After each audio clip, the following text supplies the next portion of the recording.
Hello and welcome to Wasteland Free Radio. Did you know that we have a Patreon? Patrons receive bonus episodes, entire bonus series, behind-the-scenes looks, rough drafts of episodes, ad-free episodes, and early access to the regular show. We also have an e-newspaper called The End Times that dives deeper into the lore of Wasteland Free Radio. We've got a cool little community started, and I'd love to see you over there. Enjoy the show. The Radlands Survival Guide states explicitly to never leave a secure location without a detailed plan, an equally detailed backup plan, and a fallback location in case all of your plans fall through. And let's face it, they're probably going to. I'm your host. You can call me the Lone Transmitter. And coming to you live from the Yellowbrook city limits, you're listening to Wasteland Free Radio.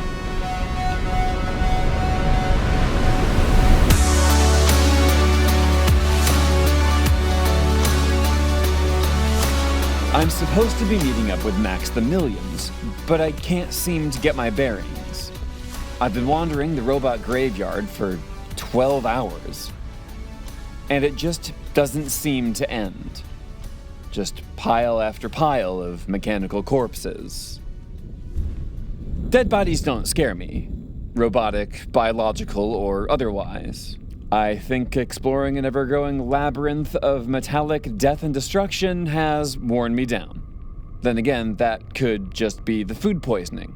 Which reminds me, if you're planning an expedition and have a sensitive stomach, you'll definitely want to stay away from Antebellum's possum fixins. If you like being healthy and being able to take 30 steps without collapsing, just take that can of Antebellum's possum fixins and pitch it right back in the dumpster where you found it. Antebellum's possum fixins, because you hate yourself. So, yeah, I might be a little lost. Under normal circumstances, I'd just run an active scan of the area and call it a day. But all my secondary systems were compromised after that whole protective dome incident. Navigation, active scanning, cartography, all gone. So I'm left to survive on my wit and skill, for whatever that's worth. It's not like I was a rad scout.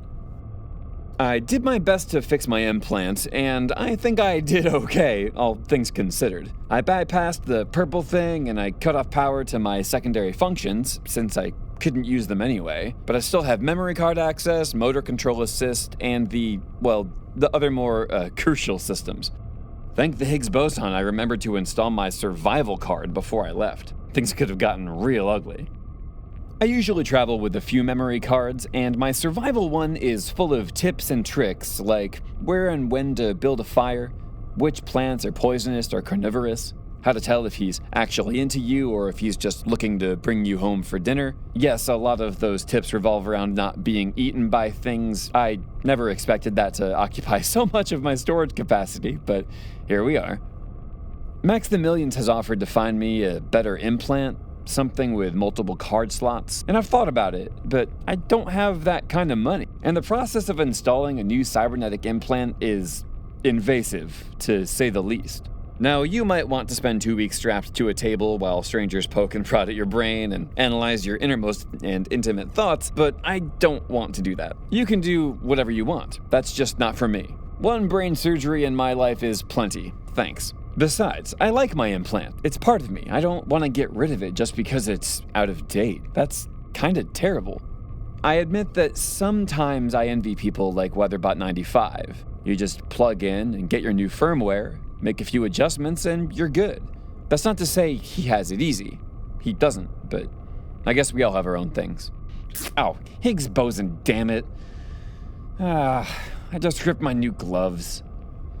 Not new, but new to me. You understand. I don't even know what I snagged him on, but yeah, that's it. Radland Survival 101, you need a good pair of gloves and a decent pair of boots. And make sure those boots are waterproof while you're at it. Trust me, you don't want wasteland water getting into your boots. It's disgusting. There are way worse things than trench foot. But I don't want to talk about it. Talk to your discount medical professional if you have any questions.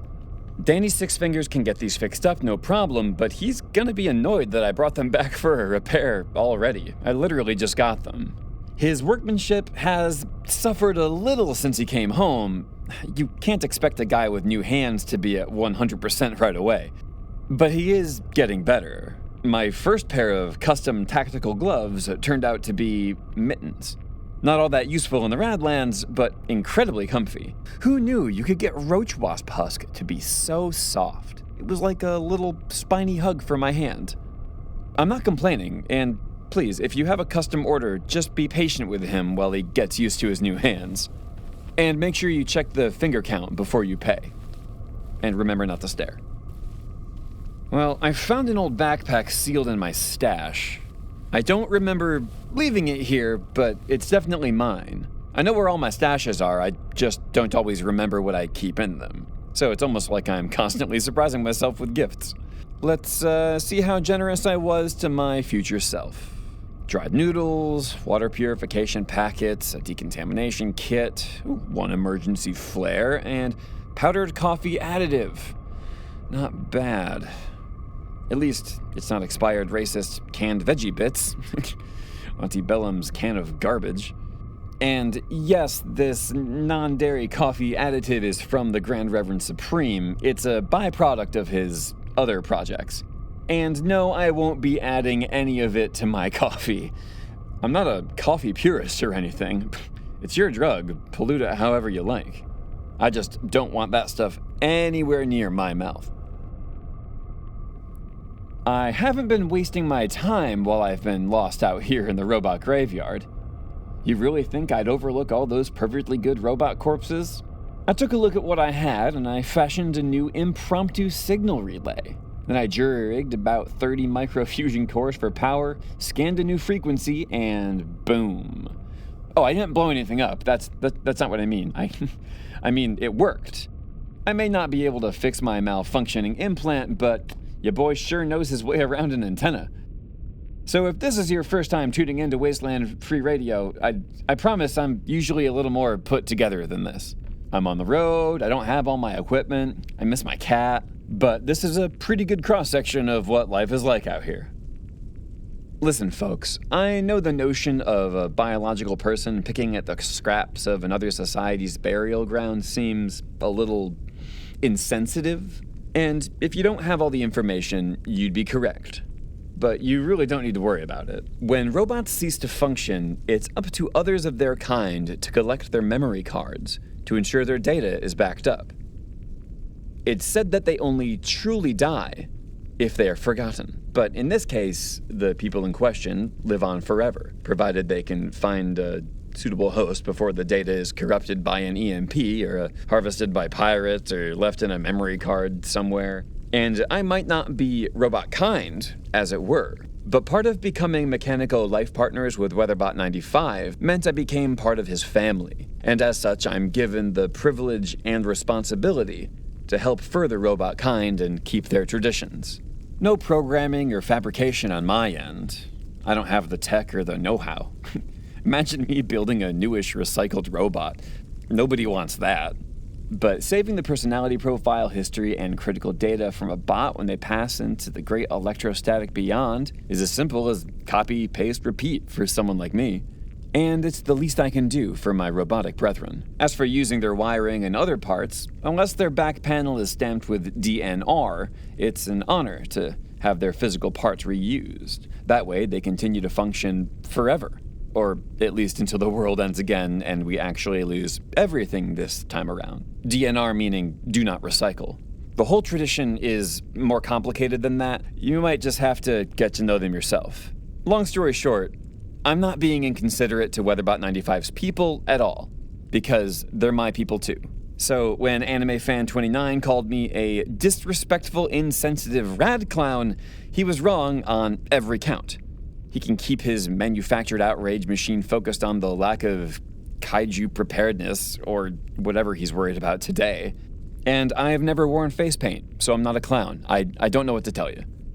And as for the status of Lovebot 69's hard drive, I know a couple of you are really curious, so I'll answer a few questions now. No, I'm not selling it. 2, no, I haven't looked at its contents. And yes, Weatherbot 95 is the obvious choice for the transfer. But we don't rush these things. And we always back them up. Well, that's a storm coming. And I'm lost. Where's Weatherbot 95 when you need him? Not that it would matter, given his track record. No shade on 95, he's just got bigger fish to fry these days. Like Earth's apparent lack of a magnetic field. It's one of his passion projects. He leaves us high and dry without a forecast, more than I would like, but you can't force someone to stick with their original programming. That's terrible. Okay, maybe I'll find some high ground and see where I'm at. I could send up that emergency flare, but I don't know who else is lurking out here. Between the nomadic cannibal sex cults and the human tech mongers in the Radlands, I can think of dozens of people who would want to get their, hands on me. At least most of them have the decency to stay away from a place like the robot graveyard. Most people are respectful to tradition. Most people.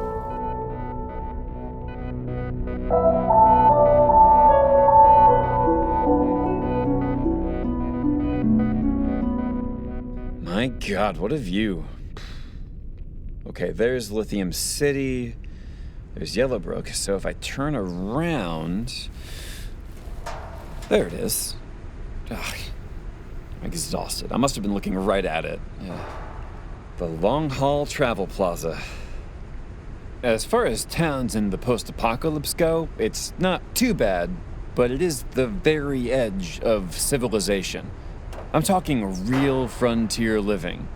These towns pop up from time to time, but they usually don't last very long.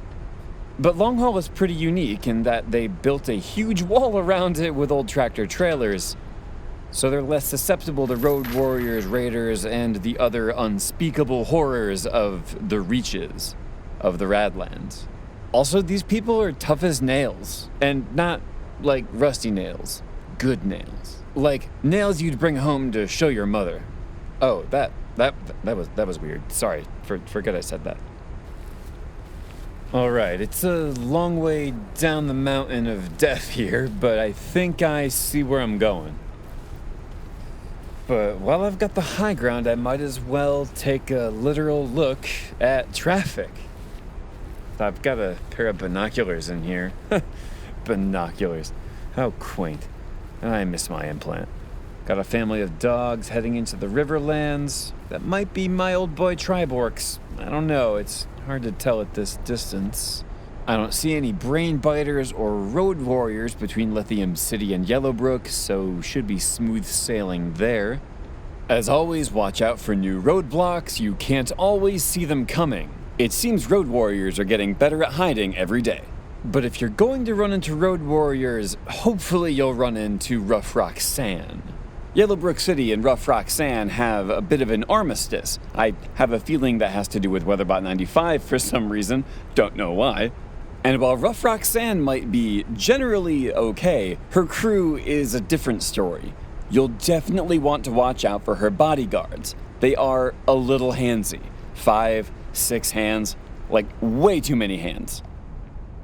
Alright, I'm making good time. I think I'll arrive by sunset. Freeze, puny human! I have you surrounded on all sides. I've waited for this moment to arrive, to finally be rid of the hunger and thirst for the destruction of my rival, nay, my nemesis. You have no recourse but to first surrender, and then cry and wail, and beg me to spare your pathetic organic life, and then you will die. A coward. It is over. Nobody escapes from Deathbot 17. Except for me. No, that is not correct. I have found you at long last. I have returned to finish the job I started. My patience has been rewarded, and now I stand with you, groveling at my feet, begging for mercy and pleading for grace, calling to me on your hands and knees. But I'm not, though. Like, I'm right here. And, hey, come back here. Where are you going? Nothing. Stay where you are. I literally haven't moved. are you okay? I don't mean to shatter your view of whatever you think this relationship is, but... I am the hunter. You are my prey. Those are the parameters of our relationship. Right. Sorry. Silence, human. Any last words? I feel like I'm getting mixed messages from you for some reason. Honestly, I don't really have anything prepared. I'm not really good on the spot. I've been working on my Type 5, though. Kevin Costner walks into a post office. Silence! Right, yeah, I should save that joke for the end. That's a really good point. So, are we gonna do this or what? Stand by! Oh, that's a nice new blaster. Where'd you get it? Oh, do you like it? I picked it off the last puny human with whom my path crossed. Wait, you're telling me you actually did it?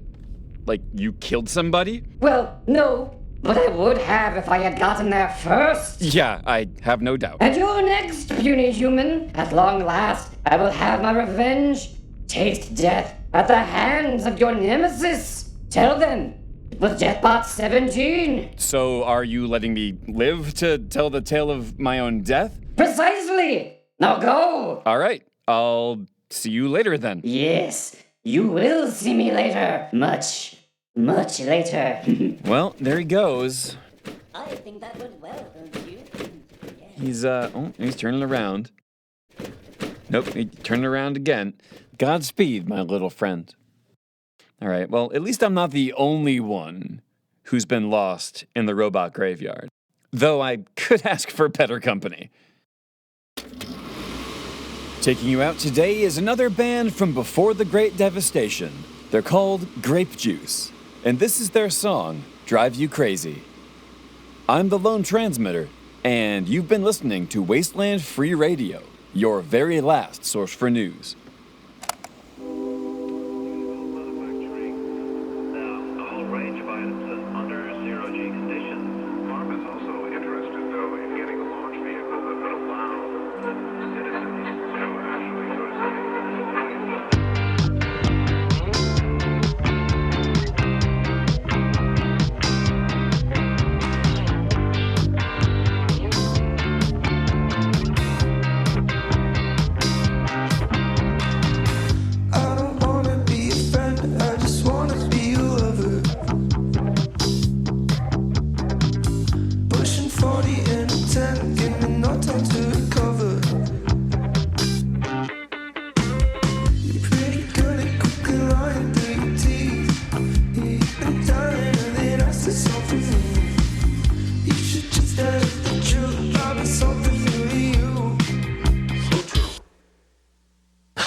'cause I'm not sure it suits you. And what for do you want to be all yours? Does it drive you crazy?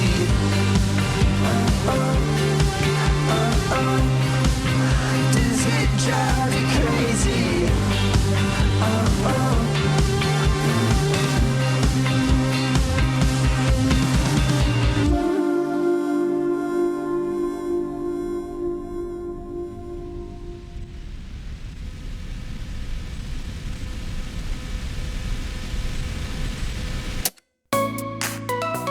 Thank you so much for listening to Wasteland Free Radio. Intro and outro sequence is by 11D7, additional background music is by Space Crush, and today's retro resequencer was Grape Juice, with their song, Drive You Crazy. One of my favorite parts of doing this show is showcasing music, so if you have a band and you want your music on the show, please send us a message, I'd be happy to do it. Please leave us a review on Apple Podcasts or Spotify, wherever it is you listen to the show, and if your review is funny, I'll probably read it in the credits in the next episode. Our fans and listeners are really creative, so I'd love to see what you have to say. If you want to support the show, you can find us on Patreon. Patrons receive bonus episodes, behind-the-scenes content, some other miscellaneous goodies, and an e-newspaper called The End Times with deeper lore into the world. You can find us on most social media platforms, and there will of course be links in the show notes for all of this information. Thank you again for listening. And remember, one person's apocalypse is another man's heaven. I'm talking specifically about preppers.